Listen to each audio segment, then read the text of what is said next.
पांच ख्याति। हालांकि चित्र पूछा नहीं गया था, एक थ्योरेटिकल सवाल था 5 नंबर वाला। तो देखो ये रेलवे जो फाटक होता है यानी कि रेलवे जो लाइन होती है उससे पहले वाहन चालक को सूचित करते हैं कि आगे इस प्रकार का फाटक है। तो देखो जिसमें चेतावनी चिन्ह में ये आपकी रेल की पटरियां सी बनी होती है, इस पटरियों को अपन लोग क्या कहते हैं, यहाँ इसे रक्षित संपार के नाम से जानते हैं। इसे अपन क्या कहते हैं भाई, रक्षित संपार। ये रक्षित संपार है, रक्षित संपार है। मतलब क्या है, मतलब यहां पर यह है कि सुरक्षा के लिए गार्ड तैनात होता है, वाहन चालक को इसके अलावा कोई अतिरिक्त जो सावधानी की जरूरत पड़े ना उसको देखना है। रक्षित संपार का मतलब गार्ड तैनात है, गार्ड सुरक्षा हेतु तैनात है। ठीक है भी, गार्ड का मतलब मानव हो गया ना, तो ये रक्षित है मतलब मानव युक्त है, गार्ड युक्त अपन बोल सकते हैं इसको। ये साथियों यहां अरक्षित संपार है। क्या है भाई, अरक्षित, अरक्षित संपार है, अरक्षित संपार है। ठीक है भी, अरक्षित संपार है, इसको क्या बोला जाता है, मानव रहित। क्या बोला जाता है भाई, मानव रहित समय पार है। अब इसको अपन क्रॉस करते हैं तो ऐसा सवाल था कि जब अरक्षित संपार मानव रहित संपार है तो वाहन चालक को क्या करना चाहिए, यही बोला जाता है कि बाईं तरफ वाहन को खड़ा करके देखना चाहिए कि कोई ट्रॉली या फिर ट्रेन आ नहीं रही है, सुरक्षा के दृष्टिकोण से उतर कर देखना चाहिए, यही सवाल था। इसका मतलब यह है कि गार्ड नहीं है, गार्ड सुरक्षा के लिए नहीं है, गार्ड सुरक्षा हेतु नहीं है। राजस्थान रोडवेज के लिए जब अच्छा काम किया, कोई बच्चों को कंफ्यूजन हो तो बिल्कुल ये चीज क्लियर करने की जिम्मेदारी है भाई।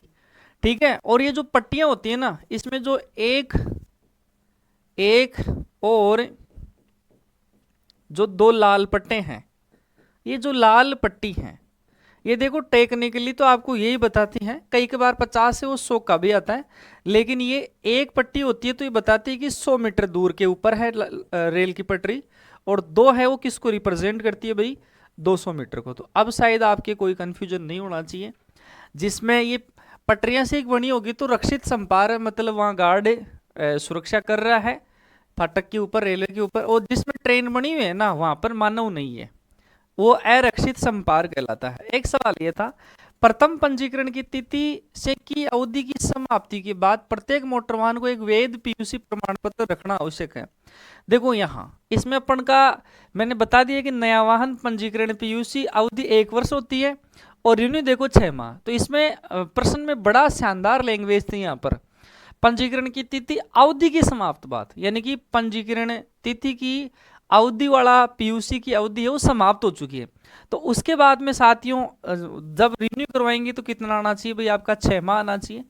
लेकिन मैंने बताने के बावजूद उस टाइम में जल्दबाजी मान लो या फिर मानवीय भूल मान लो, ऐसा नहीं कि मुझे ये आ नहीं रहा था, समझ गया बात। तो यहाँ ये 1 साल नहीं आएगा, इसमें 6 माह। देखो मैंने यहाँ लिखकर आपको डायरेक्टली सही बता दिया था, क्योंकि अवधि की समाप्ति के बाद आपको वापस से पीयूसी बनाना चाह रहा है। पॉल्यूशन अंडर कंट्रोल आप सब जानते हो, अगर डीजल के आपके वाहन हैं, डीजल वाहनों का पीयूसी बनाओगे तो कितने रुपए लगेंगे, आपको सबको पता 100 रुपए। अगर मान लीजिए 2 पहिया वाहन है, 2 पहियों का आप पीयूसी बनाना चाह रहे हो तो कितना भाई, 50 रुपए। अगर आपका सीएनजी है, एलपीजी है, या फिर आपका सीएनजी है और एलपीजी है, पेट्रोल है, और वाहन आपके 3 पहिया हैं और 4 पहिया हैं, 4 पहिया हैं, तो इस स्थिति में दोनों के कितने रुपए लगेंगे भाई, 70 रुपए में आपका पीयूसी बन जाएगा। किस प्रकार के वाहन का पीयूसी नहीं बनता है, तो आपको सबको पता है, ईवी वाहनों का, इलेक्ट्रिक व्हीकल का, ईवी वाहनों का वाहनों का पीयूसी नहीं बनता है, पीयूसी नहीं बनता है। तो ये छोटी सी जानकारी मुझे लगा कि यार एक बार बता देना चाहिए बच्चों को, फिर पता नहीं दोनों यही सवाल आ जाए और दोनों में कंफ्यूज रह जाए तो फिर गड़बड़ बात है। हालांकि ये थी आपकी एक मानवीय भूल ही पढ़ने में, क्योंकि कमेंट है वो जल्द जल्द से चल रहे थे और आपका जो जवाब है देख नहीं पाए थे। बहुत बहुत धन्यवाद। हाँ।